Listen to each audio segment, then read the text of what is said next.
ونحن علی ذالک لمن الشاہدین والشاکرین والحمد للہ رب العالمین۔ رب اشرح لی صدری ویسر لی امری واحلل عقدۃ من لسانی یفقہوا قولی۔ اللہم ارنا الحق حقا وارزقنا اتباعہ وَأَرِنَا الْبَاطِلَ بَاطِلًا وَارْزُقْنَا اجْتِنَابَهَ۔ اللہم ارنا الاشیاء کما ہی۔ ان اللہ وملائکتہ یصلون علی النبی یا ایہا الذین آمنوا صلوا علیہ وسلموا تسلیما۔ الصلاۃ والسلام علیک یا رسول اللہ وعلی آلک واصحابک یا حبیب اللہ۔ الصلاۃ والسلام علیک یا شفیع المذنبین وعلی آلک واصحابک یا رحمۃ للعالمین۔ صلی اللہ علی محمد عدد ما ذکرہ الذاکرون وعدد ما غفل عن ذکرہ الغافلون۔ یہ نام پارے کا 5واں رکوع ہے اور صفحہ نمبر 262 پہ 6ٹھی لائن۔ اعوذ باللہ من الشیطان الرجیم، بسم اللہ الرحمن الرحیم۔ وقال الملأ من قوم فرعون اتذر موسیٰ وقومہ لیفسدوا فی الارض ویذرک وآلہتک۔ ترجمہ جی۔ وقال اور کہا، الملأ سرداروں نے، من قوم فرعون فرعون کی قوم میں سے، اتذر موسیٰ، حمزہ استفہام کا کیا، تذر تو چھوڑتا ہے، موسیٰ علیہ السلام کو، وقومہ اور موسیٰ کی قوم کو، لیفسدوا تاکہ وہ فساد پیدا کریں، فی الارض زمین میں، وَیَذَرَکَ اور وہ چھوڑ دیں تجھے، وَذَرَ یعنی یذرو چھوڑنا، وَیَذَرَکَ اور وہ چھوڑ دیں تجھے، وَآلِہَتَک اور تیرے معبود کو، تیرے الہ کو۔ یہ اس سے پہلے جو ذکر گزرا ہے کہ جب جادوگر مقابلے میں آئے تو انہوں نے اپنی وہ رسیاں پھینکیں اور وہ ایسے لگتا تھا جیسے کہ سانپ ہیں۔ حضرت موسیٰ علیہ السلام نے اللہ تعالیٰ کے حکم سے اپنا عصا مبارک پھینکا تو وہ بہت بڑا اژدہا بن گیا اور وہ ان کے جادو کو نگلنے لگا۔ تو جادوگر جو تھے وہ یہ منظر دیکھ کر سمجھ گئے کہ موسیٰ جادوگر نہیں ہے بلکہ یہ اللہ تعالیٰ کے پیغمبر ہیں، جادو ہم نے کیا ہے، انہوں نے معجزہ دکھایا ہے۔ تو وہ ایمان لے آئے۔ اب جب وہ ایمان لے آئے تو فرعون جو تھا یہ بڑا شاطر آدمی تھا، اس نے فوراً یہ کہا کہ تم نے ہمارے خلاف ایک سازش کی ہے اور موسیٰ بھی جادوگر ہے، بڑا جادوگر ہے، تم بھی جادوگر ہو، تم نے یہ چیز طے کی ہے کہ موسیٰ کو ہم غلبہ دے دیں تاکہ وہ جیت جائیں اور جو قبطی ہیں وہ مغلوب ہو جائیں اور یہ ہماری سرزمین پہ قبضہ کر لیں۔ تو پھر اس نے جادوگر جو مسلمان ہوئے تھے ان کو دھمکی دی کہ میں تمہیں سولی لٹکا دوں گا، میں تمہارے ہاتھ پاؤں کاٹ دوں گا۔ انہوں نے کہا ہمیں کوئی پرواہ نہیں ہے، ہم نے اپنے رب کی بارگاہ میں لوٹ کے جانا ہے اور ہمیں ہمارا رب اس کا اجر عطا فرمائے گا۔ تو اب اس آیہ کریمہ سے فرعون کے جو سردار تھے ان کے کہنے سے یہ بات معلوم ہوتی ہے کہ فرعون نے اس کی دھمکی تو دی تھی کہ میں تمہیں قتل کروں گا، میں تمہارے ہاتھ پاؤں کاٹوں گا، میں تمہیں سولی دوں گا، لیکن وہ فزیکلی ایسا کر نہیں سکا تھا۔ یعنی اس کے دل میں یہ حضرت موسیٰ کا رعب بیٹھ گیا تھا، اور وہ دل سے ڈر گیا تھا حضرت موسیٰ سے کہ جن کا عصا اتنا طاقتور ہے وہ موسیٰ کتنا طاقتور ہوگا۔ تو وہ ڈر گیا تھا، وہ یعنی اس طریقے سے کر نہیں سکا جس طریقے سے اس نے دھمکی دی تھی۔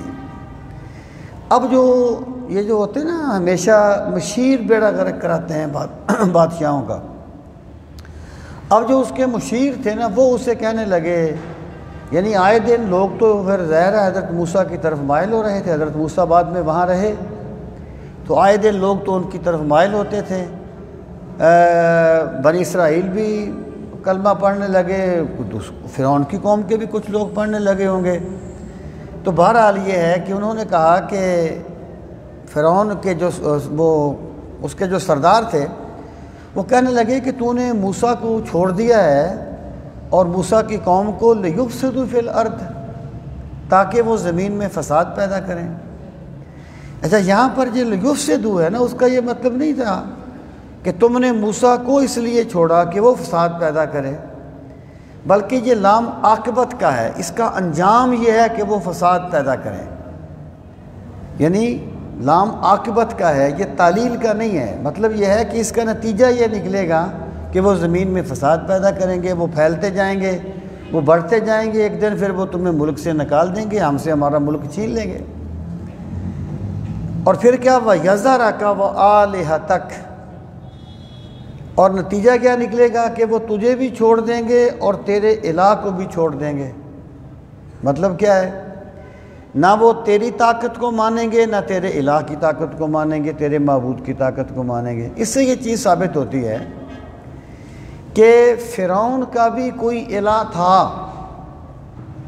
یعنی یا تو یہ ہے کہ فرعون نے چھوٹے چھوٹے الہ بنا رکھے تھے قوم کے لیے، اور اپنے آپ کو وہ یہ کہتا تھا انا ربکم الاعلیٰ، میں رب اعلیٰ ہوں، میں سب سے بڑا الہ ہوں۔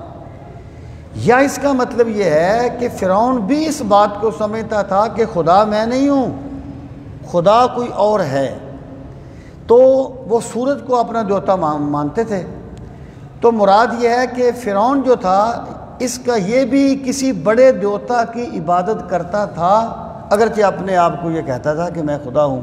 انہوں نے کہا نتیجہ کیا نکلے گا کہ نہ یہ تیری عظمت کو مانیں گے، نہ تیرے الہ کی عظمت کو مانیں گے، فساد پیدا ہو جائے گا، یہ قوی ہو جائیں گے، اور بنی اسرائیل جو ہیں وہ ہماری سرزمین پر قابض ہو جائیں گے۔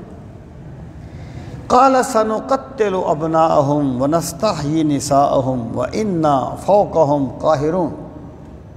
قال، اس نے کہا، فرعون نے کہا، سنقتل، قتل یقتل کا معنی قتل کرنا، کسی کو بالکل ٹکڑے ٹکڑے کر دینا، اور سین جو ہے نا یہ مضارع کو قریب کرنے کے لیے آتا ہے۔ اس نے کہا ان قریب ہم قتل کر دیں گے ابناءہم، ان کے بیٹوں کو، ونستحیی، اور ہم زندہ چھوڑیں گے، نساءہم، ان کی عورتوں کو۔ فرعون نے کہا کوئی ایسی بات نہیں ہے، یہ بنی اسرائیل ہمارے قبضے میں ہیں، ہم ایک گہری منصوبہ بندی کر رہے ہیں، ہم نے ان کو چھوڑا نہیں ہے کہ یہ فساد پیدا کریں اور ہماری زمین پر قابض ہو جائیں، ہم ایک منصوبہ بندی کر رہے ہیں کہ اب جب ان کا کوئی بچہ پیدا ہوگا ہم اسے قتل کر دیا کریں گے، اور جو عورتیں ہیں ان کو اپنی خدمت کے لیے باقی رکھیں گے، تو نہ ان کا کوئی بچہ بچے گا، نہ ان کے افراد بڑھیں گے، نہ ہمارے لیے خطرہ بنیں گے۔ اب آپ دیکھیں، ایک بچوں کا قتل وہ تھا جو حضرت موسیٰ کی پیدائش کے وقت ہوا تھا، یعنی جب اس کو نجومیوں نے بتایا تھا کہ یہ ایک بچہ بنی اسرائیل میں پیدا ہوگا جو تیری سلطنت کو ختم کر دے گا، تو اس فرعون نے یہ کہا تھا کہ میں ان کے بچوں کو چھوڑوں گا ہی نہیں، تو وہ بچوں کو قتل کرنے لگ گیا تاکہ کوئی بچہ میرے اقتدار کے لیے خطرہ نہ بنے۔ تو اللہ تعالیٰ کا جو منصوبہ تھا وہ پورا ہوا، اور حضرت موسیٰ علیہ السلام جو تھے وہ اللہ نے ان کو پالا بھی، اور اسی فرعون کے گھر میں پالا جو بچوں کو قتل کرتا تھا۔ یہ اللہ کا منصوبہ تھا۔ یہ ان کا پہلا قتل تھا، یعنی یہ بچوں کا پہلا قتل تھا جو فرعون نے کیا اپنے اقتدار کے لیے۔ اب یہ دوسرا قتل ہے، جب وہ شکست کھا گیا اب کہتا ہے بچوں کو ہم قتل کر دیں گے اور بچیوں کو زندہ چھوڑیں گے تاکہ نہ بچہ بچے گا نہ ہمارے لیے خطرہ بنے گا۔ پہلے میں نے عرض کیا تھا کہ اس میں مفسرین کے دو قول ہیں کہ جس فرعون کو حضرت موسیٰ کو جس فرعون سے واسطہ پڑا وہ ایک ہی فرعون تھا یا دو تھے؟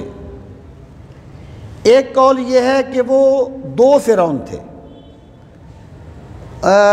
ایک جب آپ کی پیدائش ہوئی تھی اس وقت اور فرعون تھا، فرعون تو لقب تھا نا بادشاہوں کا، جیسے ہمارے بادشاہ کو صدر کہہ دیتے ہیں، اس طریقے سے فرعون ان کا لقب تھا، نام نہیں تھا، اس کا نام منفتح تھا۔ تو ایک جو فرعون تھا وہ آپ کی پیدائش کے وقت تھا، دوسرا وہ تھا جس کو آپ نے دعوت دی تھی آ کر، جو دوسرا فرعون تھا۔ لیکن ایک قول یہ ہے کہ یہ ایک ہی فرعون تھا، اور قرآن کریم کے جو الفاظ ہیں نا ان کی روشنی میں یہی قول زیادہ راجح معلوم ہوتا ہے کہ وہ کہتا تھا کہ ہم نے تجھے پالا ہے، آگے 20ویں پارے میں ذکر ہے، ہم نے تجھے پالا ہے اور تو آج ہمیں کہتا ہے کہ ہم غلط ہیں۔ تو مطلب یہ ہے کہ اس کا مطلب یہ ہوگا کہ جس فرعون نے پہلے بچے قتل کیے تھے اس فرعون نے دوبارہ بھی بچے قتل کرنے کا منصوبہ بنا لیا۔ اس نے کہا ہم عنقریب قتل کر دیں گے ان کے بیٹوں کو، وَنَسْتَحْيِي نِسَاءَهُمْ، اور ہم زندہ چھوڑیں گے ان کی عورتوں کو، وَإِنَّا فَوْقَهُمْ قَاهِرُونَ، وَإِنَّا، اور بے شک ہم، فَوْقَهُمْ، ان کے اوپر، قاہرون، پورا غلبہ پانے والے۔ یہ جو قہر کا لفظ ہے نا، قہر کا، ہم کہتے ہیں کہ قہر ٹوٹ پڑا ہے، اردو میں تو ہم استعمال کرتے ہیں نا ایک ذرا نیگیٹو سینس میں ہوتا ہے قہر کا لفظ، ایکچولی یہ غلبہ کے معنی میں استعمال ہوتا ہے۔ قہار کا مطلب یہ ہے کہ اللہ تعالیٰ مکمل غلبہ رکھنے والا ہے، یعنی اس میں کوئی نیگیٹو معنی نہیں ہے، یہ بیسیکلی ایک طاقت کے اظہار کے لیے لفظ استعمال ہوتا ہے۔ یہ ہمارے اردو کا استعمال ہے کہ ہم اس کو ذرا دوسرے معنی میں استعمال کرتے ہیں۔ تو اس نے کہا وَإِنَّ فَوْقَهُمْ قَاهِرُونَ، یعنی یہ تم مت سوچو کہ اگر ہمارے جادوگر کلمہ پڑھ گئے ہیں اور کچھ لوگ ان کی طرف جا رہے ہیں تو یہ کوئی ہمارے طاقت سے باہر ہو گئے ہیں، اب بھی ہمیں مکمل طور پہ ان پہ غلبہ حاصل ہے، ہم بنی اسرائیل کے ساتھ جو معاملہ چاہے کر سکتے ہیں۔ یہ بات کہہ کے اس نے اپنی قوم کو دلاسا دیا، اپنے سرداروں کو حوصلہ دیا۔ قال موسیٰ، اب حضرت موسیٰ علیہ السلام نے فرمایا لقوم ہی، اپنی قوم سے، استعینوا باللہ، مدد طلب کرو اللہ رب العزت کی ذات سے۔ یعنی اگر یہ قوم فرعون کو ماننے والی ہے تو ہم رب قدیر کی عظمتوں کو ماننے والے ہیں۔ اگر مشکل حالات یہ پیدا کرے گا تو ہمارا رب اس سے نکلنے کے راستے پیدا فرمانے پر بھی پوری طرح قادر ہے۔ یعنی تم ان دھمکیوں سے گھبراؤ نہیں، بلکہ اللہ سے مدد مانگو، اور جو بندہ اللہ کی طاقت کا یقین کر لیتا ہے وہ پھر دنیا کی تمام طاقتوں سے بے نیاز ہو جاتا ہے، مستغنی ہو جاتا ہے۔ وہ کیا ہے کہ تخت سکندری پر وہ تھوکتے نہیں ہیں، بستر لگا ہوا ہے جن کا تیری گلی میں۔ اپنے خالق کو نہ پہچانے تو محتاج ملوک، اور پہچانے تو ہیں تیرے گدا دارا و جم۔ جب بندہ یہ سمجھ لینا میں کس طاقتور رب کا بندہ ہوں تو پھر اس کی طاقتوں کا بھی کوئی اندازہ نہیں ہوتا۔ تو آپ نے فرمایا ان کی باتوں کی پرواہ نہ کرو، استعینوا باللہ، اللہ سے مدد مانگو۔ یہ جو اللہ سے مدد مانگنی ہے نا، یعنی اس کا مطلب یہ ہے کہ بندہ اپنی طرف سے پوری کوشش کرے، اپنی طرف سے کوتاہی نہ کرے۔ یعنی پانی کا گلاس بھی آپ نے پینا ہے تو بندہ صرف دعا ہی مانگتا رہے کہ یا اللہ میری پیاس بجھ جائے، تو پیاس تو نہیں بجھے گی نا۔ اللہ کا طریقہ کیا ہے کہ جو کچھ تم کر سکتے ہو کرو. جب تم نے سارا کچھ کہہ کے اپنا معاملہ اللہ کے سپرد کر دیا نا کہ پروردگار عالم ہم جو کر سکتے تھے تیری دی ہوئی طاقت سے وہ ہم نے کر دیا، اب جو کمی رہ گئی ہے تو اپنے کرم سے پوری فرما دے، پھر خدا کی رحمتیں امڑ کے آ جاتی ہیں، پھر خدا کی برکتیں شامل حال ہو جاتی ہیں. یہاں پر دونوں چیزیں ہیں. پہلی بات فرمائی استعینوا باللہ، اللہ سے مدد مانگو. پھر کیا کہا وَاصْبِرُوا، اور استقامت کا مظاہرہ کرو، ڈٹ جاؤ، قوت ارادی دکھاؤ. جب تم ڈٹ جاؤ گے باطل کے مقابلے میں اور پھر اللہ کو پکارو گے تو پھر خدا کسی چیز کی کمی نہیں چھوڑے گا. یہ زندگی کے ہر اللہ پاک کا ضابطہ ہے. وَالَّذِينَ جَاهَدُوا فِينَا لَنَهْدِيَنَّهُمْ سُبُلَنَا. کوئی بھی کام کرنا ہے، کوئی بھی کام کرنا ہے، کام چور بندے کے ساتھ کبھی اللہ کی رحمت نازل نہیں ہوتی. جو بندہ حد حرامی کرتا ہے کبھی خدا کی نصرت اس کے شامل حال نہیں ہوتی. جو بندہ اپنی طرف سے پوری کوشش کرتا ہے میرا خدا اس کے لیے کوئی کمی نہیں چھوڑتا، اس کے لیے خدا کی نصرت اور خدا کی مدد اس کے شامل حال آ جاتی ہے. والذین جاہدوا فینا، جو بندے ہمیں پانے کے لیے پوری کوشش کرتے ہیں لَنَهْدِيَنَّهُمْ سُبُلَنَا، پھر ہم اپنے قرب کے راستے ان کے لیے کشادہ کر دیتے ہیں. راستے جبھی طے ہوتے ہیں جب خدا کشادہ کرتا ہے. لیکن بندے کو اللہ نے جو کچھ دیا ہے نا، بندے کو چاہیے کہ اس کے لیے پوری کوشش کرے. صرف تمنائیں کر لینے سے، خواہشات کر لینے سے، بڑی بڑی خوش فہمیاں پال لینے سے کچھ نہیں ہوتا.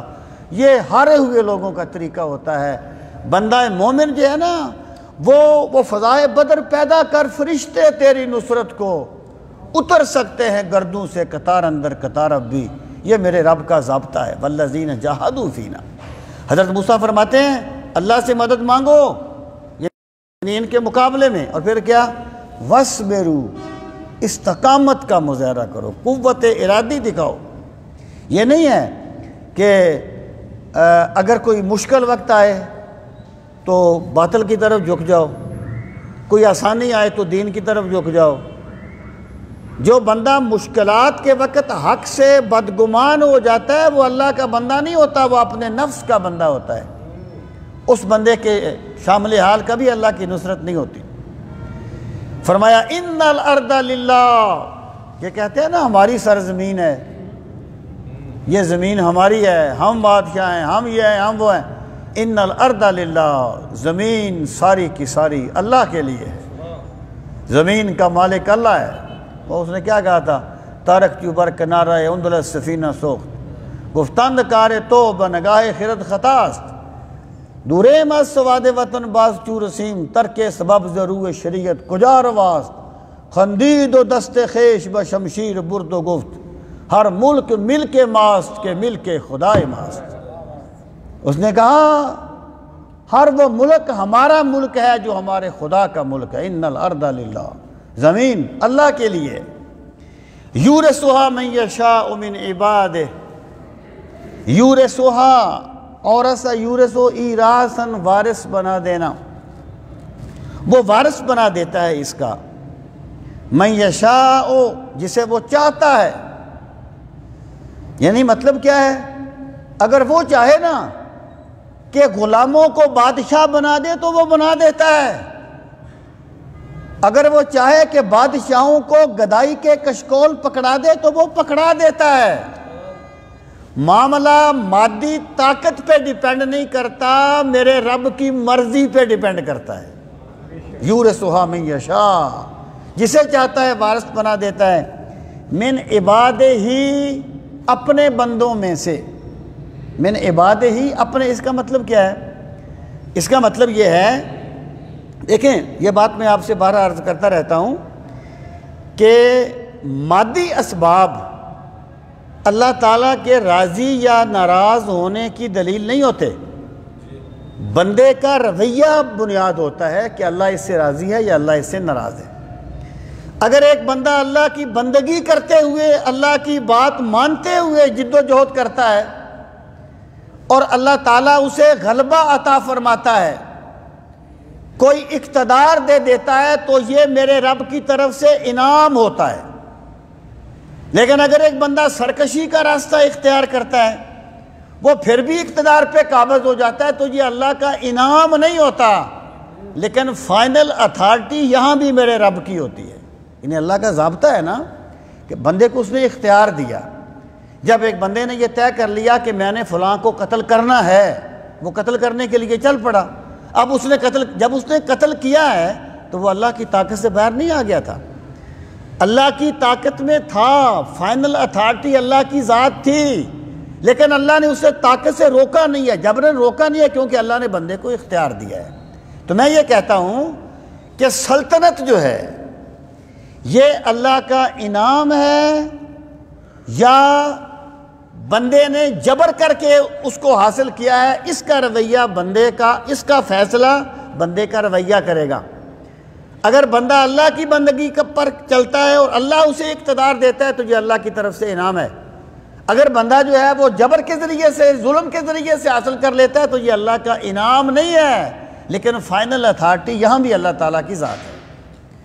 جب رسول کریم صلی اللہ تعالیٰ علیہ وآلہ وسلم نے لوگوں کو اسلام کی دعوت دی تھی تو آپ نے انہیں یہ فرمایا تھا کہ لوگوں، میں تم پہ ایک ایسا کلمہ پیش کرتا ہوں، ایک ایسی بات پیش کرتا ہوں، جب تم اس کو مانو گے تو عرب بھی تمہارے غلام بن جائیں گے اور عجم بھی تمہیں خراج دیا کریں گے۔ یہ صحابہ کرام کو جو اقتدار ملا تھا یہ اللہ تعالیٰ کا انعام تھا۔ اٹھا سا کیا پردہ اس راز سے، لڑا دے ممولے کو شہباز سے۔ تو یورثھا من یشاء من عبادہ، وہ جو ایسے لوگ تھے جو بکریاں چراتے تھے، جن کی معیشت ایسی تھی، جن کی وہ یعنی علمی سطح ایسی تھی، اللہ تعالیٰ نے انہیں اتنا بڑا اقتدار عطا کر دیا تھا کیونکہ انہوں نے اللہ تعالیٰ کی بندگی کے راستے کو اختیار کیا تھا۔ تو فرمایا یورثھا من یشاء من عبادہ، اللہ تعالیٰ جسے چاہتا ہے اپنے بندوں میں سے وارث بنا دیتا ہے۔ والعاقبۃ للمتقین، جہاں سے عاقبہ سے مراد ہے العاقبۃ الحسنہ، لیکن اچھا انجام صرف انہی کا ہوتا ہے جو اللہ سے ڈرنے والے ہیں۔ یعنی دنیا کی سلطنت تو یزید کو بھی مل گئی تھی نا، اس کا یہ مطلب نہیں تھا کہ اللہ اس کے راضی، اللہ نے اس پر کوئی انعام کیا ہے، اس نے حاصل کر لی، جیسے بھی کر لی، بات ختم۔ لیکن حسن عاقبت جو ہے، اچھا انجام جو ہے، وہ انہی کا ہوتا ہے جو اللہ سے ڈرنے والے ہوتے ہیں۔ وہ تخت پہ بیٹھے تب بھی ان کا انجام اچھا ہوگا، انہیں کربلا میں شہید کر دیا جائے تب بھی ان کا انجام اچھا ہوگا۔ اس کے فیصلے تقوی سے ہوتے ہیں، مادیات سے نہیں ہوتے، مادیات کی کئی جہتیں ہوتی ہیں۔ ارشاد فرمایا یورثھا من یشاء من عبادہ والعاقبۃ للمتقین، اور انجام کار یعنی حسن انجام، العاقبۃ الحسنہ، اچھا انجام کن کے لیے؟ للمتقین، جو اللہ سے ڈرتے رہتے ہیں۔ اب ذرا قوم کا رویہ دیکھیے۔ حضرت موسیٰ علیہ السلام اللہ تعالیٰ کے پیغمبر ہیں، وہ حضرت موسیٰ کو اللہ کا پیغمبر بھی مانتے ہیں، اور حضرت موسیٰ انہیں آزادی دلوانا چاہتے ہیں۔ پہلے آپ نے فرعون سے یہی کہا تھا نا کہ بنی اسرائیل کو آزاد کر دے، اور اللہ مجھے خدا نے بھیجا ہے، یعنی تو خدا نہیں ہے، خدا وہ ہے جس نے مجھے بھیجا ہے، بنی اسرائیل کو آزاد کر دے۔ یہ آپ کے دعوت کے 2 پوائنٹ تھے۔ تو آپ انہیں آزاد کروانا چاہتے تھے۔ حالت کیا تھی ان کی؟ بنی اسرائیل کی حالت کیا تھی کہ ان کے ضمیر بھی غلام ہو گئے تھے۔ جب ان کے بیٹوں کو قتل کرتے تھے تو وہ احتجاج کرنے کی پوزیشن میں بھی نہیں تھے، وہ احتجاج کرنے کی ہمت نہیں پاتے تھے، لیکن اللہ کے پیغمبر انہیں غلامی سے نجات دلا کے عزت کی زندگی عطا کرنا چاہتے تھے۔ لیکن قوم کا رویہ دیکھیں، کالو کہنے لگے، اوزینا مجہول کا صیغہ ہے، ہم اذیت دیے گئے من قبل اس سے پہلے ان تأتینا کہ آپ آئیں ہمارے پاس ومن بعد ما جئتنا اور بعد اس کے کہ تو آ گیا ہمارے پاس. یعنی قوم کہتی ہے موسیٰ آپ کا آنا کیا ہے کہ جب آپ آئے اس وقت بھی ہمارے بچے قتل ہو گئے, اس وقت بھی ہم پہ تشدد کیا گیا جب آپ کی ولادت ہوئی, اب آپ آ گئے اب بھی ہمارے لیے اذیت بنی ہوئی ہے, اب یہ ہمارے بچوں کو قتل کر رہا ہے. یعنی انہوں نے ایسی بات کہی جس میں ایک گہرا طنز پایا جاتا تھا اور گہرا تان پایا جاتا تھا اس اللہ کے پیغمبر پہ جس کا وہ کلمہ بھی پڑھنے والے ہیں. یعنی یہ بنی اسرائیل کا مزاج ہے, یہ ان کی مزاج. یعنی یہ ایسی قوم ہے جنہوں نے اللہ تعالیٰ کی نافرمانی کرنی ہے, بے شک انہیں مشکل طریقے سے گزرنا پڑے. آسان راستہ چھوڑ دیں گے. اگر نافرمانی مشکل طریقے سے ہوتی ہے تو مشکل طریقہ اختیار کر لیں گے, لیکن نافرمانی ضرور کریں گے. انہیں کہا گیا تھا کہ جب اس بستی میں داخل ہو وہ سجدہ سجدہ وادخلوا الباب سجدہ, تو جھکتے ہوئے جانا. اب جھکتے ہوئے جانا تو آسان ہے نا, یہ گھسٹتے ہوئے گئے, گھسٹتے ہوئے. اب گھسٹنا مشکل تھا, جھکنا آسان تھا, لیکن انہوں نے نافرمانی کرنی ہے. یہ اس قوم کا یہ مزاج ہے. تو پیغمبر بھی مانتے ہیں اور تان بھی کرتے ہیں کہ جی آپ کی وجہ سے ہمیں پہلے بھی اذیت سے گزرنا پڑا. وہ اذیت بھول گئی جو وہ اس طریقے سے تم ان کی غلامی میں لگے ہوئے تھے, کس طریقے سے وہ تمہیں اپنے بنا کے رکھا ہوا تو انہوں نے غلام, تم اس بات کو بھول گئے. اب حضرت موسیٰ کا جواب دیکھیں. حضرت موسیٰ علیہ السلام فرماتے ہیں قال, آپ نے فرمایا عصا ربکم ان یہلک عدوکم, اے میری قوم ایسی باتیں نہ کرو, مت سوچو, قریب ہے ربکم تمہارا رب, ان یہلک کہ وہ ہلاک کر دے, عدوکم تمہارے دشمن کو, ویستخلفکم فی الارض اور اللہ انہیں یعنی اللہ تمہیں جانشین بنا دے. استخلفہ جانشین بنانا, کم تمہیں, اور اللہ تعالیٰ تمہیں جانشین بنا دے فی الارض زمین میں. مراد یہ ہے, اب دیکھیں یہ جو عصا ہوتا ہے نا, عصا ویسے تو یہ امید کے لیے آتا ہے کہ ایسا ہو, لیکن جب اللہ تعالیٰ عصا سے کوئی بات فرماتا ہے تو وہ یقین کے لیے ہوتی ہے.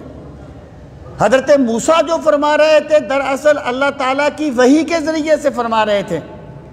تو مطلب یہ ہے کہ ایسا نہیں ہوگا, بہت جلد وہ وقت آنے والا ہے جب فرعونی اور اس کے ماننے والے ہلاک ہو جائیں گے اور اللہ تمہیں زمین میں اقتدار عطا کر دے گا, اللہ تمہیں زمین میں ان کا وارث بنا دے گا. ارشاد فرمایا فَيَنْظُرَ كَيْفَ تَعْمَلُونَ, لیکن پھر آپ نے ساتھ اگلی بات فرمائی. دیکھیں جب بندے پہ مصیبت آتی ہے نا, مصیبت یہ بھی آزمائش ہوتی ہے, اور جب نعمت آتی ہے تو یہ بھی آزمائش ہوتی ہے. اس دنیا میں بندے کو جو کچھ ملتا ہے بطور آزمائش کے ملتا ہے, اور جنت میں جو کچھ ملے گا بطور انعام کے ملے گا. اس دنیا میں جو کچھ ملا اس کا مطلب یہ نہیں ہے کہ اللہ لازمی طور پہ اس پہ راضی ہے. ممکن ہے اللہ اس سے راضی ہو, ممکن ہے اللہ راضی نہ ہو, لیکن آخرت میں جس کو ملے گا جو اس کی دلیل ہوگی کہ اللہ اس سے راضی ہے. اس دنیا میں یہ سب کچھ جو ہے امتحان ہے. اچھا پھر صوفیہ یہ کہتے ہیں کہ مصیبت کا امتحان ہلکا ہوتا ہے, لیکن نعمت کا امتحان بڑا مشکل ہوتا ہے. بندہ مصیبت میں پھنسا ہو نا تو وہ اللہ کو یاد کر ہی لیتا ہے, اور راستہ جو کوئی نظر نہیں آتا. جب اسباب ٹوٹ جائیں پھر تو وہ خالص اللہ کو پکارتا ہے نا, لیکن جب نعمت آ جائے تو اس وقت اللہ کو یاد کرتے رہنا یہ بہت بڑے بندوں کا کام ہوتا ہے, جن کو اللہ عظمت عطا کرتا ہے. میں کہا کرتا ہوں کہ جب بندہ اللہ سے رزق مانگے تو ساتھ ظرف بھی مانگا کرے, کہ پروردگار ایسا نہ ہو کہ میرے پاس دولت آئے تو میں تیری بندگی سے ہی انکار کر دوں، میں تیری سرکشی کے راستے پر چل پڑوں۔ حضرت موسیٰ فرماتے ہیں وہ وقت آئے گا جب اللہ فرعونیوں کو برباد کر دے گا، فرعون تباہ ہو جائے گا اور تم زمین میں وارث بن جاؤ گے، پھر کیا ہوگا؟ فَيَنْظُرَ كَيْفَ تَعْمَلُونَ، پھر اللہ دیکھے گا تم کیسے عمل کرتے ہو۔ تم اس نعمت میں اللہ کو یاد رکھتے ہو جو بھول جاتے ہو، پھر اللہ تمہیں دیکھے گا۔ وَلَقَدْ أَخَذْنَا آلَ فِرْعَوْنَ بِالسِّنِينَ وَنَقْصٍ مِّنَ الثَّمَرَاتِ لَعَلَّهُمْ يَذَّكَّرُونَ۔ اب حضرت موسیٰ وہاں رہے اور آپ ان کو دعوت دیتے رہے، تبلیغ کرتے رہے، لیکن وہ لوگ نہیں مانے۔ تو اللہ تعالیٰ نے اب وہ جو اس پارے دوسرے پارے کے شروع میں دوسرے رکوع میں اسی پارے کے دوسرے رکوع کے شروع میں جو آیت آئی تھی نا کہ ہم نے ان کے پاس نبی بھیجے اور پھر وَمَا أَرْسَلْنَا فِي قَرْيَةٍ مِّن نَبِيٍّ إِلَّا أَخَذْنَا أَهْلَهَا بِالْبَأْسَاءِ وَالضَّرَّاءِ، یعنی جب نبیوں کا انکار کیا پھر ہم نے ان پہ مصیبتیں بھیجی، مالی بھی اور بدنی بھی۔ کس لیے؟ لَعَلَّهُمْ يَضَّرَّعُونَ، شاید وہ خواب غفلت سے چونکیں اور رب کی طرف رجوع کریں۔ تو اب یہ مرحلہ آیا، اب اللہ تعالیٰ نے انہیں مصیبتوں میں کچھ ہلکی مصیبتیں بھیجی جس کو تنبیہات کہا گیا ہے، تنبیہات، النذر۔ ارشاد فرمایا وَلَقَدْ أَخَذْنَا، اور تحقیق ہم نے پکڑ لیا، آلَ فرعون، فرعون کی آل کو۔ یہ جو آل کا لفظ ہے نا اس کا معنی ہوتا ہے ما یعول علیہ، لغت میں اس کی لغوی معنی کی بات کر رہا ہوں، ما یعول علیہ، جو لوٹتا ہے کسی کی طرف وہ اس کی آل ہے۔ اس میں اولاد آ جاتی ہے، قرابت دار آ جاتے ہیں، لیکن فرعون کی کوئی اولاد نہیں تھی، فرعون کی کوئی اولاد نہیں تھی۔ اس سے مراد ہے فرعون کی پیروی کرنے والے، یعنی آل محمد صلی اللہ علیہ وسلم سے مراد آپ کے خاندان، ٹھیک ہے، لیکن اس کے توسیعی معنی میں اس کے وسعت کرتے ہوئے، جیسا کہ سرکار نے فرمایا کلو تقین و نقین فہو آلی، یہاں پر آل کا لفظ جو ہے نا اپنے لغوی معنی میں کہ ہر متقی اور ہر نیک میری آل میں سے ہے۔ آل کا کیا مطلب ہے؟ کہ وہ بھی میری طرف رجوع کرنے والا ہے۔ حضرت سلمان کے بارے میں فرمایا سلیمان منا اہل البیت، سلیمان ہم میں سے ہے، ہماری اہل بیت میں سے ہے۔ تو یہ توسیعی معنی میں ہوتا ہے، اس کا یہ مطلب نہیں ہوتا کہ ہم مجازی معنی کی وجہ سے حقیقی معنی کو ترک کر دیں گے۔ حقیقی معنی اصل ہوتا ہے، مجازی معنی کا ایک اپنا محل ہوتا ہے۔ تو فرعون کی کوئی اولاد نہیں تھی۔ اللہ پاک فرماتے ہیں ہم نے پکڑ لیا آل فرعون کو بالسنین، یعنی فرعونیوں کو، کس کے ساتھ؟ قحط سالی کے ساتھ۔ اللہ نے ان پہ قحط سالی بھیجی۔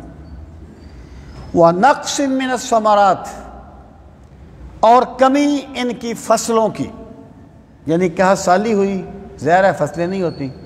ہم نے یہ عذاب بھیجا تاکہ وہ سمجھیں کہ شاید ہم سے کوئی غلطی ہوئی ہے، ہم کسی غلط راستے پر ہیں جو اللہ تعالیٰ ہمیں آزما رہا ہے۔ اللہ پاک فرماتے ہیں ہم نے یہ کس لیے بھیجا؟ لعلہم یذکرون، تاکہ وہ نصیحت پکڑیں، وہ سمجھیں اس بات کو۔ یعنی اگر بندے پر کوئی ایسا مرحلہ آئے اور بندہ سوچے کہ یہ دیکھیں نا، جو زندگی میں جو سختیاں ہوتی نا یہ کوئی ایک وجہ سے نہیں آتی، کبھی یہ بندوں کے درجات کو بلند کرنے کے لیے آتی ہیں، مقربین الہی کے درجات، ان پر جو مصیبتیں آتی ہیں انبیاء پر، مقربین پر، وہ ان کے درجات کو بلند کرنے کے لیے ہوتی ہیں، وہ معصوم ہوتے ہیں انبیاء کرام۔ اور کبھی عام بندوں پہ آتی ہیں تو ان کے گناہ معاف ہو جاتے ہیں، جیسے سرکار نے فرمایا کہ جب بندہ مومن کو کانٹا بھی چبھتا ہے تو اللہ اس کے صدقے میں اس کا درجہ بلند کرتا ہے، اس کے گناہ معاف کرتا ہے۔ اور کبھی یہ مصیبتیں بطور عذاب کے آتی ہیں، بطور عذاب کے۔ اب فرق کیسے کیا جائے گا کہ مجھ پر جو مصیبت آئی ہے یہ میرا گناہ معاف کرنے کے لیے ہے، درجات بلند کرنے کے لیے ہے، یہ بطور عذاب ہے؟ تو اس کا فیصلہ بندے کا رویہ کرتا ہے، اس کا فیصلہ بندے کا ضمیر کرے گا کہ تیرے اعمال کے تناظر میں یہ کیا چیز ہے۔ اور حضرت علی المرتضیٰ کرم اللہ تعالی وجہ الکریم نے فرمایا تھا ہر وہ مصیبت جو بندے کو اللہ کے قریب کر دے وہ آزمائش ہوتی ہے، اور ہر وہ مصیبت جو بندے کو اللہ سے بدگمان کر دے وہ اللہ کا عذاب ہوتی ہے۔ بندہ فیصلہ خود کر سکتا ہے۔ تو اللہ پاک فرماتا ہے ہم نے بھیجا ان پر، یہ چیزیں بھیجی کس لیے؟ لعلہم یذکرون، تاکہ وہ اپنے رویے پر غور کریں، نصیحت پکڑیں۔ اب ان کا طریقہ کیا تھا؟ وہ میں مذاق میں کہا کرتا ہوں، میں ٹیچر ہوں، میں کہتا ہوں اگر بچہ پاس ہو جائے نا تو والدین کہتے ہیں ہمارا بچہ بڑا لائق ہے، اگر فیل ہو جائے کہتے ہیں ٹیچروں نے پڑھایا کچھ نہیں۔ اب دیکھیں فَإِذَا جَاءَتْهُمُ الْحَسَنَةُ، جب آتی ان کے پاس کوئی بلائی، یعنی ایک مصیبت آئی ٹل گئی، اللہ تعالیٰ نے کوئی رحمت نازل کر دی، ان پر کوئی بلائی آتی، کوئی خیر آتی، قَالُوا لَنَا هَٰذِهِ، کہتے تھے یہ تو ہمارے لیے ہے، ہمیں ملنی چاہیے تھی، ہمارا حق ہے، ہم اتنے اعلیٰ ہیں کہ ہمیں یہ چیز ملنی چاہیے تھی۔ وَإِن تُصِبْهُمْ سَیِّئَةٌ، اور اگر انہیں پہنچتی کوئی مصیبت، یَطَّیَّرُوا بِمُوسیٰ، پھر وہ کیا کرتے؟ اس کی بدفعلی پکڑ یا بدشگونی پکڑتے موسیٰ کے ساتھ۔ یعنی آپ یوں کہہ لیں کہ تطیر جو ہے نا، اس کو آپ نحوست بھی کہہ سکتے ہیں۔ یہ جو لفظ تھا نا بدفعلی یا بدشگونی، اس کو تطیر کہتے ہیں عربی میں، اور تطیر طیر سے نکلا ہے۔ طیر کہتے ہیں پرندے کو، طیر پرندہ۔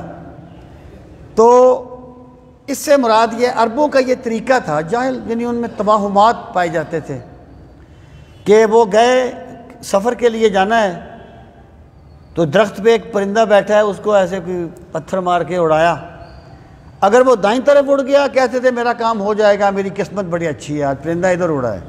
اگر ادھر اڑ گیا بائیں طرف کہتے تھے نہیں بھئی یہ کام نہیں ہوگا، ہم وہ واپس آ جاتے تھے۔ یعنی پرندوں کے اڑنے سے اپنی قسمت کے فیصلے کرتے تھے، اللہ نے جو عقل سلیم دی تھی اس سے نہیں کرتے تھے۔ تو اس لیے اس بدشگونی کو تطیر کہا جاتا ہے۔ یہاں اس سے مراد کیا ہے؟ وہ کہ اگر ان پر کوئی مصیبت آتی، کوئی مشکل وقت آتا، وَإِن تُصِبْهُمْ سَیِّئَةٌ یَطَّیَّرُوا بِمُوسیٰ، تو اس کو وہ بدشگونی قرار دیتے موسیٰ علیہ السلام کی، کہتے ہوئے موسیٰ کی وجہ سے نہ اس مرتبہ بارش طوفان آ گیا ہے، موسیٰ کی وجہ سے ہم پر یہ مصیبت آ گئی ہے۔ یعنی اپنے عملوں کو نہیں دیکھنا، دوسروں پر الزام دینا اور اللہ کے پیغمبر پہ کلام دینا۔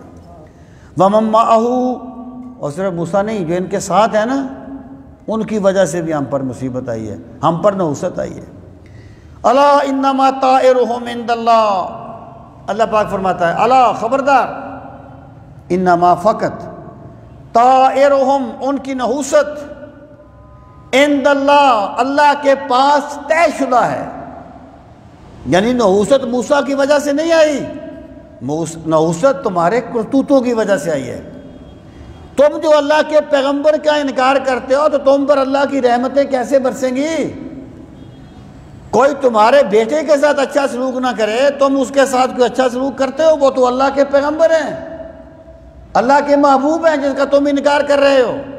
تو اللہ پاک فرماتا ہے کہ تمہاری جو نحوست ہے نا وہ تمہارے اپنے پاس سے آئی ہے، من عند اللہ، یہ اللہ کی طرف سے طے شدہ ہے۔ انما طائرهم عند اللہ ولیکن اکثرهم لا یعلمون، لیکن ان میں سے اکثر لوگ جو ہیں وہ اس بات کو جانتے نہیں ہیں۔ وقالوا مہما تأتنا به من آیۃ لتسحرنا به فما نحن لک بمؤمنین، یعنی جو بندہ یہ کہے کہ میں نے آپ کی بات ماننی ہی نہیں ہے، اسے کون منائے گا؟ یعنی جس بندے کا نفسیاتی بات یہ ہے کہ وہ کہتا ہے جی میں نے اس کی بات ماننی ہی نہیں ہے، تو وہ کیسے مان سکتا ہے جو ماننا چاہتا ہی نہیں ہے؟ مانے گا تو وہ جو ماننا چاہتا ہو۔ اب وہ جو یہود کہتے تھے کہ قالوا قلوبنا غلف، ہمارے دل غلافوں میں ہیں، اس کا یہ مطلب نہیں تھا کہ وہ کوئی معذرت کرتے تھے، کوئی عذر پیش کرتے تھے، جیسے ہوتا نا کوئی کون ذہن بندہ ہے وہ کہتے ہیں یار مجھے سمجھ نہیں آتی بات، یہ بات نہیں تھی۔ ان کا مطلب یہ تھا کہ ہمارے دل بڑے محفوظ ہیں، تمہاری کوئی بات ان میں آ ہی نہیں سکتی، ہمارے دلوں میں تمہاری بات اتر ہی نہیں سکتی۔ تو یہی حال ہے ان کا۔ وہ تو اللہ پاک فرماتا ہے ان کا طریقہ یہ تھا، وقالو، اور انہوں نے کہا، مہما تأتینا بہی، مہما جب بھی، تأتینا بہی من آیہ، جب بھی ان کے پاس کوئی نشانی آتی۔ یہ وہ کیا ہے کہ انقلابات جہاں واعظ رب ہیں یارو، انقلابات یہاں واعظ رب ہے یارو، ہر تغیر سے صدا آتی ہے ففہم ففہم، یعنی یہ جو کچھ بھی دنیا میں ہوتا ہے نا، یہ بندے کو سوچنے کی دعوت دیتا ہے کہ اپنے رویے پہ غور کر، اپنے آپ پہ غور کر، یہ سب اللہ تعالیٰ کی طرف سے تذکیر کا سامان ہوتے ہیں مختلف حالات بندے کے لیے۔ لیکن اگر بندہ جو ہے وہ اس طرف توجہ نہ کرے تو دراصل وہ اللہ کی تنبیہات سے غفلت کا اظہار کر رہا ہے۔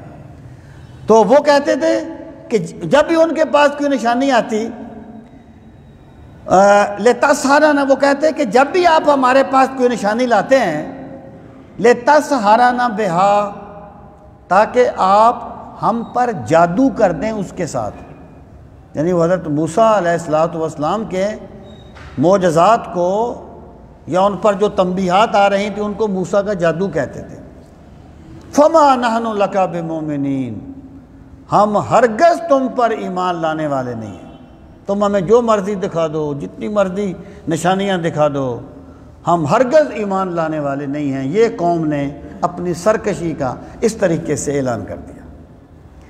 اب پہلے ان پر کاس سالی کا اور یہ عذاب آئے تھے، یہ تنبیہات آئی تھی۔ اب اللہ فرمائے جب انہوں نے اس طریقے سے انکار کیا، پھر ہم نے کیا کیا، فَأَرْسَلْنَا عَلَيْهِمُ الطُّوفَانَ، پس ہم نے بھیجا ان پر طوفان، یعنی طوفان آیا، فصلیں تباہ ہو گئیں، ہر چیز الٹ پلٹ ہو گئی۔ فَأَرْسَلْنَا عَلَيْهِمُ الطُّوفَانَ وَالْجَرَادَ، ٹڈی ڈال، وہ جو فصلوں کو کھاتے ہیں وہ کیڑا، یعنی جو فصلیں اس سے بچ گئی تھیں وہ ٹڈی کا عذاب آ گیا، وہ فصلوں کو کھا گئی۔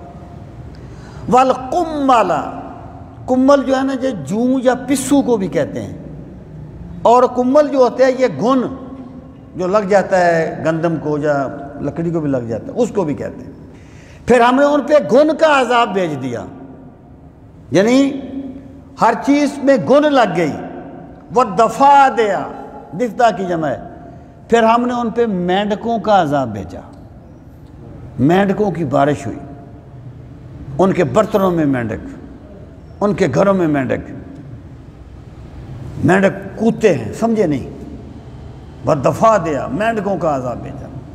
وَالدَّمَ، پھر ہم نے خون کا عذاب بھیجا، خون برسایا ان پر۔ کس لیے؟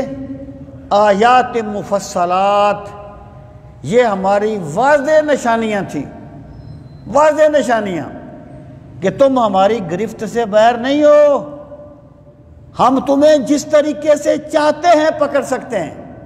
اور پھر اس میں اللہ تعالیٰ کی ایک اور بھی نشانی تھی کہ یہ علامہ ساوی نے تفسیر ساوی میں لکھا ہے، ساوی جلالین کا حاشیہ ہے، 3 جلدوں میں چھپتی ہے۔ وہ ساوی کہتے ہیں کہ بنی اسرائیل کے اور قبطیوں کے گھر اکٹھے تھے، لیکن جب طوفان آیا، جب مینڈک آئے تو قبطیوں کے گھروں میں گئے، بنی اسرائیل کے گھروں میں نہیں گئے۔ یعنی گھر اکٹھے ہیں لیکن ایک جگہ پہ خون برستا ہے، دوسری جگہ پہ نہیں برستا، لیکن جنہوں نے نہیں ماننا تھا وہ نہیں مانے۔ وجہ اس کی یہ ہے کہ ماننے کے لیے ماننے کی طلب ضروری ہوتی ہے۔ اگر ماننے کی طلب نہ ہو تو پھر بڑے بڑے معجزات بھی جو ہیں وہ جادو کہہ کے رد کر دیے جاتے ہیں، بندہ مانتا نہیں ہے۔ اللہ پاک فرماتا ہے فَاسْتَكْبَرُوا، پھر انہوں نے تکبر کیا،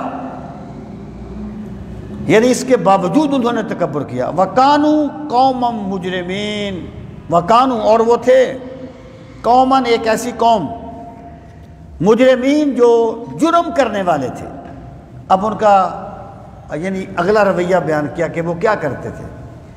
وَلَمَّا وَقَعَ عَلَيْهِمُ الرِّجْزُ، رجز عذاب کو کہتے ہیں، ولما اور جب بھی واقع ہوتا علیہم ان پر الرجز عذاب، جب بھی ان پر کوئی عذاب آیا، مثلا پہلے فارس اللہ علیہم طوفان آیا، یا مینڈکوں کا عذاب آیا، یا خون کا کوئی بھی عذاب آتا نا، تو وہ کیا کرتے؟ قالوا یا موسیٰ، حضرت موسیٰ کے پاس آ جاتے، کہتے اے موسیٰ ادعو لنا ربک، اپنے رب سے دعا مانگیے،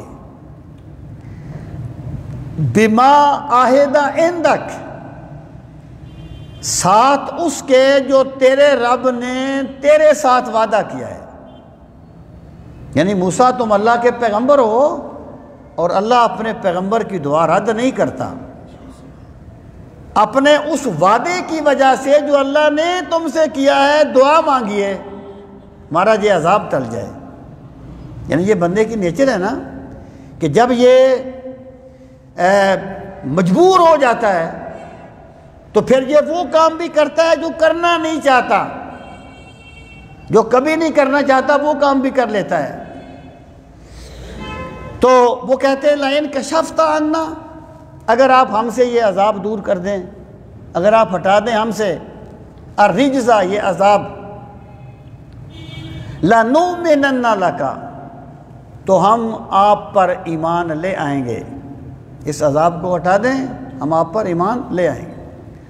وَلَا نُرْسِلَنَّ مَعَكَ بَنِي اسرائیل، وَلَا نُرْسِلَنَّ، اور یقیناً ہم بھیج دیں گے، مَعَكَ آپ کے ساتھ، بنی اسرائیل کو، یعنی ہم آپ پر ایمان بھی لائیں گے۔ دو ہی باتیں تھیں نا کہ ایمان لاؤ میں اللہ کا رسول ہوں، اور بنی اسرائیل کو آزاد کر دو۔ کہتے ہم ایمان بھی لائیں گے، بنی اسرائیل کو آزاد بھی کر دیں گے، بس اللہ سے دعا کریں ہمارا یہ عذاب ٹل جائے۔ فلما کشفنا عنہم الرجز، اللہ فرماتا ہے جب ہم ہٹا دیتے ان سے عذاب، کشفنا ہم ہٹا دیتے ان سے عذاب، الی اجل ہم بالغوہ، یعنی مطلب یہ ہے کہ اللہ کے نظام میں تو یہ بات تھی نا کہ ان کا انجام کیا ہونا ہے، اللہ تعالیٰ کے علم میں تو یہ بات ہے، اللہ تعالیٰ بہتر جانتا ہے انہوں نے کس انجام کو پہنچنا ہے اور کس طریقے سے یہ تباہ کیے جائیں گے۔ لیکن اس سے پہلے جب وہ کہتے، اللہ پاک فرماتا ہے ہم وہ عذاب ہٹا دیتے الی اجل ایک معین مدت تک، ہم بالغو ہو جس تک وہ پہنچنے والے تھے، اذا ہم ینقصون جب وہ نقص عہد کیا کرتے تھے، جب وہ اپنے وعدوں کو توڑ دیتے تھے۔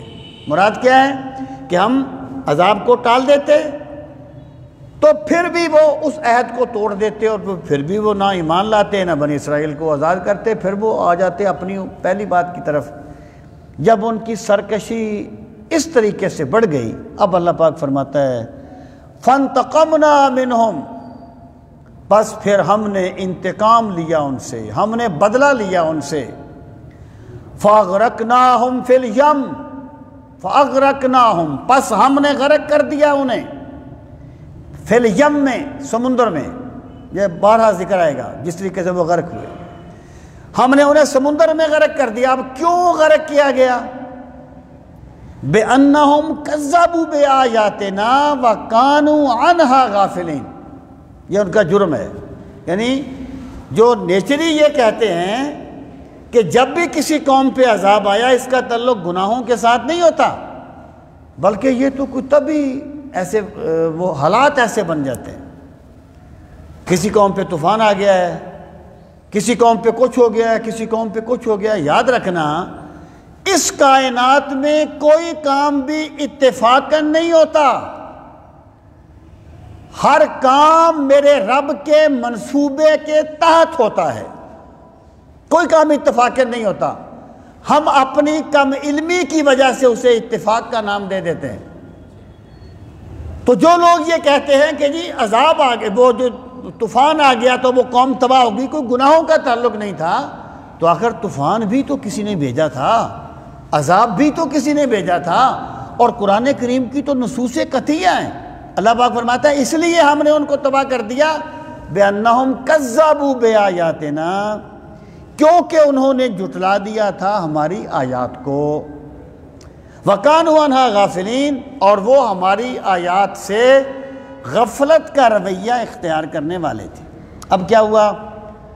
وَأَوْرَثْنَا الْقَوْمَ الَّذِينَ كَانُوا يُسْتَضْعَفُونَ مَشَارِقَ الْأَرْضِ وَمَغَارِبَهَا، وَأَوْرَثْنَا، اور ہم نے وارث بنا دیا، القوم، اس قوم کو، الذین، جو، کانوا یستضعفون، جنہیں کمزور بنا لیا گیا تھا، یعنی کمزور نہیں تھے، انہیں کمزور بنا لیا گیا تھا، یعنی مشارق الارض و مغاربہا، زمین کے مشرقوں میں اور زمین کے مغربوں میں، یعنی وہ قوم جس سے کمزور قوم نہ زمین کے مشرق میں تھی نہ زمین کے مغرب میں تھی، جب ہم کسی کو غالب کرنا چاہتے ہیں تو پھر ہم نے اس قوم کو کیا کیا؟ ہم نے وارث بنا دیا، جن کو کمزور بنا لیا گیا تھا، کس چیز کا؟ مشارق الارض و مغاربہا، یہ مشرق و مغرب میں قوم نہیں، یہ مفعول ہے، ہم نے اس کو زمین کے مشرقوں اور زمین کے مغربوں کا وارث بنا دیا، یعنی یہ قوم جس کو کمزور بنا لیا گیا تھا، ہم نے اسے مشرقوں اور مغربوں کا وارث بنا دیا۔ التی بارکنا فیہا، اس سرزمین کا جس میں ہم نے برکتیں رکھی ہیں۔ یہ جب بھی جس زمین کے بارے میں بارکنا کے لفظ آتے ہیں نا، اس سے مراد فلسطین اور شام کی سرزمین ہوتی ہے، جو انتہائی زرخیز اور شاداب زمین ہے، تو ہم نے ان کو وارث بنا دیا۔ اب فرمایا وَتَمَّتْ كَلِمَةُ رَبِّكَ الْحُسْنَى عَلَى بَنِي اسرائیل، اور بنی اسرائیل پر تیرے رب کی باتیں پوری ہو گئیں، یعنی اللہ تعالیٰ نے جو فرمایا تھا نا کہ ہم موسیٰ کی وساطت سے ان کو یہ مقام دیں گے، کوئی مادی رکاوٹ اس میں حائل نہیں ہو سکی، وہی ہو گیا جو خدا کرنا چاہتا تھا۔ اللہ نے بنی اسرائیل کے بارے میں اپنے وعدے پورے کر دیے۔ اب فرمایا بما صبروا، اس کا ایک سبب کیا تھا؟ بس سبب اس کے جو انہوں نے صبر کیا اور استقامت دکھائی، یعنی وہ جبر سہتے رہے، جو انہوں نے صبر کیا تھا اس کے وجہ سے اللہ تعالیٰ نے ان پہ اپنی رحمتوں کا نزول کیا اور انہیں زمین کے مشرقوں اور مغربوں کا وارث بنا دیا۔ وَدَمَّرْنَا مَا كَانَ يَصْنَعُ فِرْعَوْنُ وَقَوْمُهُ وَمَا كَانُوا يَعْرِشُونَ، وَدَمَّرْنَا، اور ہم نے تباہ و برباد کر دیا، مَا كَانَ يَصْنَعُ فِرْعَوْنُ، صنع یصنع کرنا، کانا یصنع کیا کرتا تھا، جو کچھ کیا کرتا تھا فرعون، وَقَوْمُهُ، اور فرعون کی قوم، یعنی ان کی جتنی وہ صنعت تھی، جتنی ان کی ترقیاں تھیں، ہم نے ہر چیز کو ملیا میٹ کر کے رکھ دیا، ان کے تمام منصوبوں کو تباہ کر دیا۔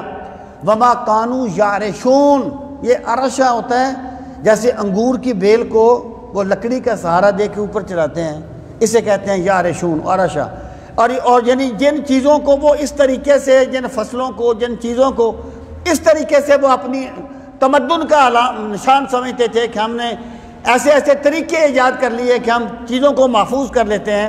اللہ پاک فرماتا ہے ان کے انکار کے سبب، ان کے کفر کے سبب، ان کے گناہوں کے سبب ہم نے ہر چیز کو تباہ کر دیا، اور ہم نے بنی اسرائیل جیسی کمزور قوم کو زمین کے مشرقوں اور مغربوں کا وارث بنا دیا۔ قوم کا رویہ کیا ہے یہ اگلی آیت میں پھر اللہ تعالی ہمیں دین کا فہم صحیح نصیب فرمائے۔ وما علینا الا البلاغ۔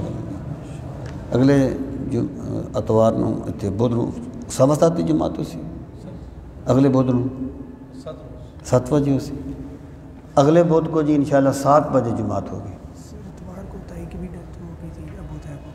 اچھا ٹھیک ہے، ہاں ٹھیک ہے۔ الحمدللہ رب العالمین والعاقبۃ للمتقین، الصلاۃ والسلام علی سید المرسلین وعلی آلہ واصحابہ اجمعین۔ ربنا آتنا فی الدنیا حسنۃ وفی الآخرۃ حسنۃ وقنا عذاب النار۔ ربنا وآتنا ما وعدتنا علی رسلک ولا تخزنا یوم القیامہ انک لا تخلف المیعاد۔ پروردگار عالم ہم سب کی حاضری اپنی بارگاہ عالی میں قبول و منظور فرما۔ یا اکرم الاکرمین ہمیں قرآن کریم کی تلاوت کا ذوق نصیب فرما، ہمیں قرآن کریم کی تلاوت کی حلاوتیں نصیب فرما۔ میرے مالک قرآن مجید کو سمجھنے کے لیے ہمیں شرح صدر کی نعمت سے نواز۔ یا اکرم الاکرمین ہمیں قرآنی تعلیمات کے مطابق زندگی بسر کرنے کی سعادت نصیب فرما۔ پروردگار عالم قرآن مجید کی بے پناہ برکتوں کا واسطہ تمام دکھیوں کے دکھ دور فرما، تمام پریشان حالوں کی پریشانیاں دور فرما۔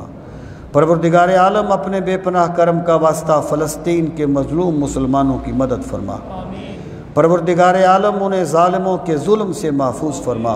یا اکرم الاکرمین اپنی بے پناہ رحمتوں کا واسطہ ملت اسلامیہ کو اسلامی وحدت اور اسلامی حمیت نصیب فرما۔ یا اکرم الاکرمین جمی مومنین مومنات جس جہان سے چلے گئے، حاضرین مجلس کے جتنے بھی عزیز و اقارب اس دنیا سے چلے گئے، سب کی مغفرت فرما۔ بالخصوص طارق صاحب کی والدہ مرحومہ کی مغفرت فرما۔ اس عزیز کے تایا جان کا انتقال ہو گیا، میرے مالک ان کے درجات کو بلند فرما۔ پروردگار عالم ان مرحومین کے لیے آخرت کی منزلوں کو آسان فرما۔ میرے مالک انہیں فردوس بری میں اعلیٰ مقام نصیب فرما۔ یا اکرم الاکرمین اپنی بے پناہ کرم کا واسطہ، اپنی بے پناہ رحمتوں کا واسطہ میرے مولا ہمیں بھی آخرت کی فکر کرنے والا بنا دے، ہمارے دلوں سے غفلت کے پردوں کو چاک فرما دے۔ میرے مالک ہمیں اپنی بندگی کا ذوق نصیب فرما دے، ہمیں آہ سحر گاہی کی لذتیں نصیب فرما دے، ہمیں سجدوں کی حلاوتیں نصیب فرما دے۔